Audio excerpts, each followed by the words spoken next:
बच्चों बात करते हैं रेजोनेंस के बारे में, ऑर्गेनिक केमिस्ट्री का one of the most important concept. और मुझे ऐसा लगता है कि हमें रेजोनेंस बहुत अच्छे से समझना चाहिए। तो जितनी भी चीजें मैं बताऊंगा, अगर आपने वो सारी चीजें समझ ली तो ट्रस्ट में आज के बाद से आपको रेजोनेंस में कभी परेशानी नहीं होगी। मैंने रेजोनेंस की पूरी थियरी बोर्ड पे लिख रखी है, जिससे आपका समय बचे, हमारा वीडियो छोटा हो।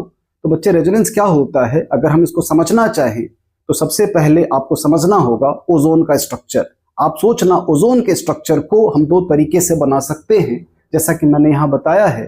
आप इस बात को देखो, ओजोन का बॉन्ड ऑर्डर इस वाले केस में कितना दिख रहा है हमें 2, और इस वाले केस में कितना दिख रहा है 1। लेकिन डोंट यू थिंक ये बॉन्ड ऑर्डर बदल जाएगा थोड़ी देर के बाद, और यहां 1 यहां 2 हो जाएगा। इसका मतलब ये हुआ कि बहुत सारे स्ट्रक्चर्स को हम यूज कर सकते हैं किसी एक कंपाउंड को बनाने के लिए। और जब कभी ऐसी नौबत आती है तो उसे हम क्या बोलते हैं, resonance phenomena has occurred. It means, definition की बात करूं, when all the properties of a compound can't be explained by a single representation, तो that phenomena is called resonance।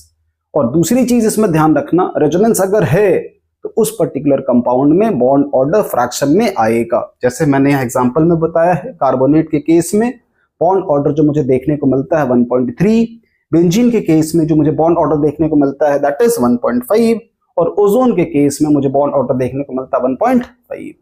और बच्चों, इन सभी इंडिविजुअल स्ट्रक्चर्स को हम बुलाते हैं रेजोनेटिंग स्ट्रक्चर। और रेजोनेटिंग स्ट्रक्चर को कंबाइन करते हैं जब हम सिंगल स्ट्रक्चर में, तो उसे हम बोलते हैं रेजोनेंस हाइब्रिड। आप बेंजीन के स्ट्रक्चर को समझ सकते हो, अगर रेजोनेंस हाइब्रिड बनाएंगे तो डॉटेड स्ट्रक्चर दिखाएंगे, रेजोनेटिंग स्ट्रक्चर दिखाएंगे तो किसी एक स्ट्रक्चर को हम दिखा देंगे, या फिर और भी जितने स्ट्रक्चर्स पॉसिबल हैं उसके, उन सबको दिखा सकते हैं। उसे हम क्या बुलाते हैं, रेजोनेटिंग स्ट्रक्चर।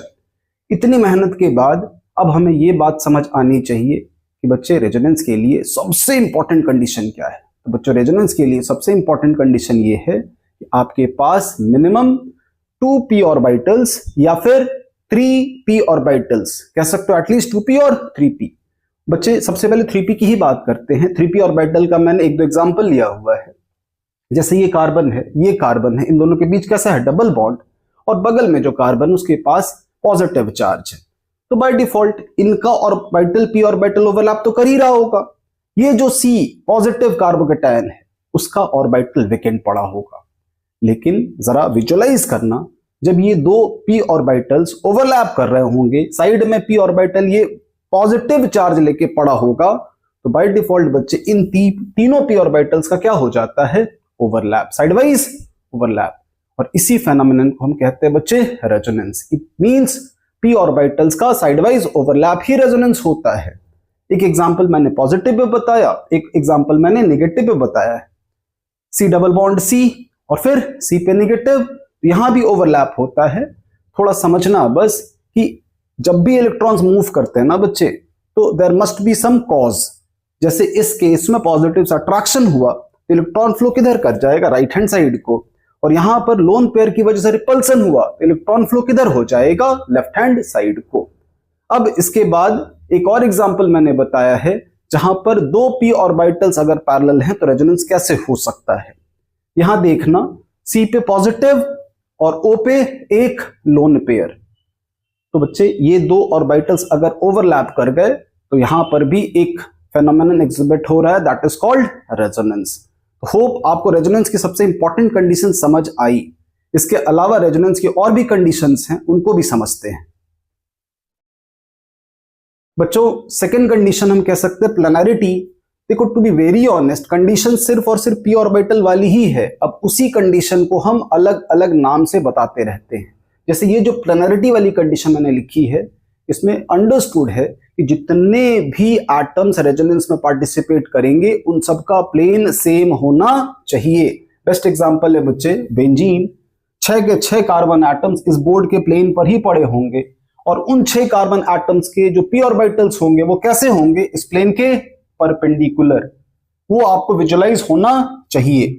मैंने एक ऑर्बिटल ओवरलैप डायग्राम आगे बताया है, वहां आपको और ज्यादा क्लैरिटी आएगी। फिलहाल अभी बस आप इतना इमेजिन करना, ये कार्बन कार्बन कार्बन कार्बन, और यहां पर एक p ऑर्बिटल बाहर अंदर। तो each and every p orbital एक तरीके से सब एक दूसरे के क्या हैं, पैरेलल, उनका ओवरलैप होता रहता है, that is called resonance. Carbonate में भी O O O और ये C सब के सब एक ही प्लेन में है, तो जितने भी एटम्स रेजोनेंस में पार्टिसिपेट करेंगे उनका प्लेन सेम होना चाहिए। ये सेकंड कंडीशन है apart from p orbital parallel. Third condition मैंने बताया बच्चे कंजुगेशन, और कंजुगेशन को मैंने बहुत डिटेल में तोड़ के बताया है, जिससे कि आज के बाद से कहां रेजोनेंस होगा आप सिंपल तरीके से भी सोच सकते हो। कंजुगेशन में मैंने पहला लिया अलाइलिक कंजुगेशन। अलाइलिक का मतलब क्या होता है, जब कभी भी C डबल बॉन्ड C से एक कार्बन जुड़ा होता है बच्चे sp3 हाइब्रिडाइज्ड, वो जो sp3 हाइब्रिडाइज्ड कार्बन होता है उस कार्बन को हम बुलाते हैं अलाइलिक कार्बन। तो इस लॉजिक से C डबल बॉन्ड C, उसके बाजू में कार्बन आप इमेजिन कर सकते हो, तो इस वाले अरेंजमेंट्स को हम क्या बुलाते हैं, अलाइलिक कंजुगेशन। अलाइलिक कंजुगेशन ध्यान से देखना, C double bond C A plus double bond, फिर माइनस, फिर लोन पेयर, फिर वेकेंट ऑर्बिटल और लास्ट में एक फ्री रेडिकल। सबका एक एग्जांपल भी मैंने लिया है, जैसे कि डबल बॉन्ड के केस में एक कार्बोकेटायन हो ही सकता है, कार्बोनाइन भी हो सकता है, लोन पेयर केस में मैंने NH2 को लिया है, और वेकेंट ऑर्बिटल के केस में मैंने BH2 को लिया है, क्योंकि बोरोन का एक ऑर्बिटल वेकेंट होता है। बोरोन 3 बॉन्ड्स बनाने के बाद भी अपने ऑक्टेट को पूरा नहीं कर पाता, तो एक ऑर्बिटल उसके पास वेकेंट पड़ा होता है, तो इसका ध्यान रखोगे यहां रेजोनेंस पॉसिबल है, क्योंकि C के पास जो ऑर्बिटल है p orbital that can overlap with vacant orbital of boron, इसके साथ ओवरलैपिंग पॉसिबल है। लास्ट यहां भी देख सकते हो, यहां भी p ऑर्बिटल की ओवरलैपिंग कार्बन के p ऑर्बिटल के साथ पॉसिबल है। इसके बाद सेकेंड मैंने बताया है कंजुगेटेड पाई बॉन्ड। अगर पाई बॉन्ड कंजुगेशन में है तो भी वहां क्या पॉसिबल है, रेजोनेंस। इसके 2 कैटेगरीज हैं बच्चे, एक होता है नॉन पोलर, एक होता है पोलर। यहां आप एग्जांपल से समझ पाओगे, जैसे सबसे पहले मैंने बताया यहां पे, ठीक है, नॉन पोलर, जैसे कि कार्बन कार्बन के बीच डबल बॉन्ड, कार्बन कार्बन के बीच डबल बॉन्ड, यहां कोई पोलैरिटी डेवलप नहीं हो रही है बट स्टिल रेजोनेंस होगा। ये जो बॉन्ड है ये डिस्ट्रीब्यूट हो जाएगा पूरे ऑर्बिटल्स में, मींस ये चारों ऑर्बिटल्स ओवरलैप करेंगे। ये हमें विजुअलाइज करना आना चाहिए। और दूसरी पॉसिबिलिटी है बच्चे पोलर में कंजुगेशन कैसे हो सकता है। अगर मैं पोलर की बात करूं तो O के पास क्या है, इलेक्ट्रोनेगेटिविटी ज्यादा है, तो इलेक्ट्रॉन क्लाउड को अपनी तरफ थोड़ा अट्रैक्ट करता है, जिस वजह से इधर नेगेटिव आ जाएगा और इस C पे क्या आएगा, पॉजिटिव।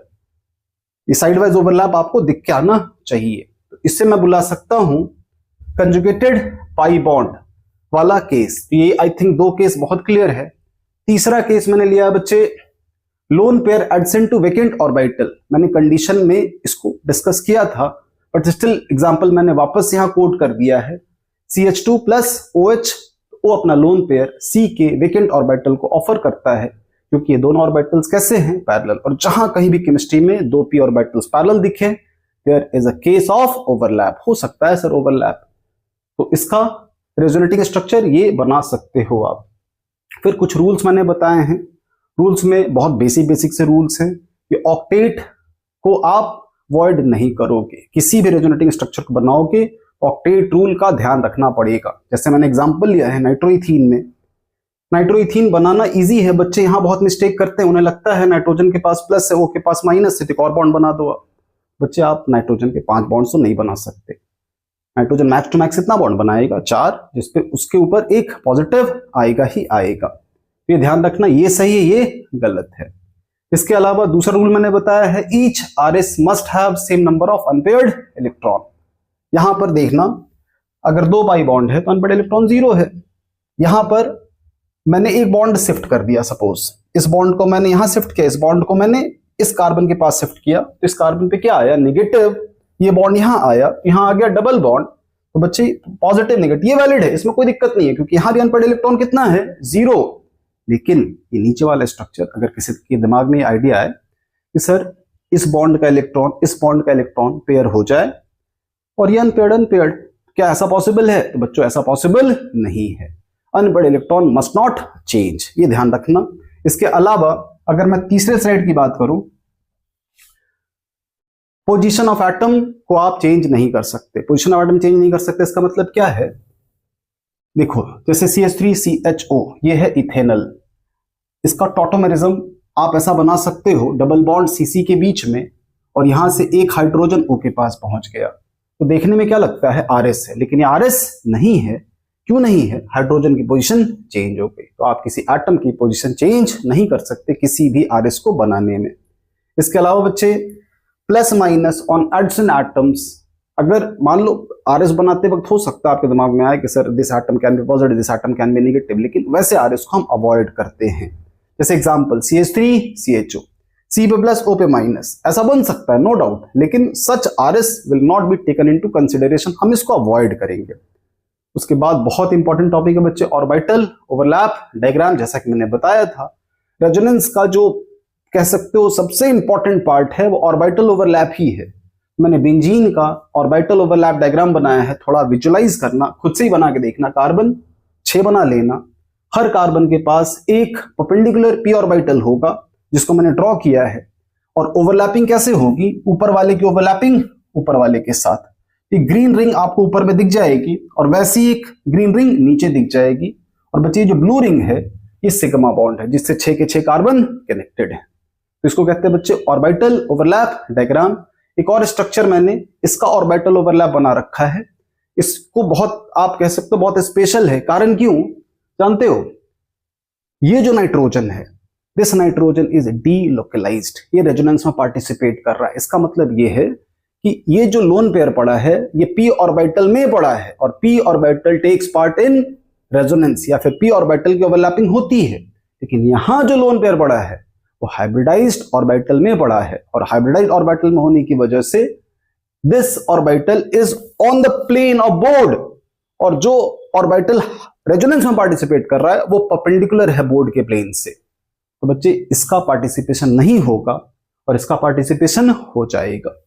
तो इसको देखो, मैंने यहां थोड़ा दिखाया है साइड में कि भाई ये बोर्ड के ही प्लेन में है, ये येलो लोन पेयर, और इसका लोन पेयर देखो रेजोनेंस में पार्टिसिपेट कर रहा है, ये डीलोकलाइज्ड है। और इसके बाद नेक्स्ट टॉपिक है बच्चे काउंट ऑफ RS, इसको अब अगले दिन डिस्कस करेंगे रेजोनेंस के सेकेंड पार्ट में। Thank you.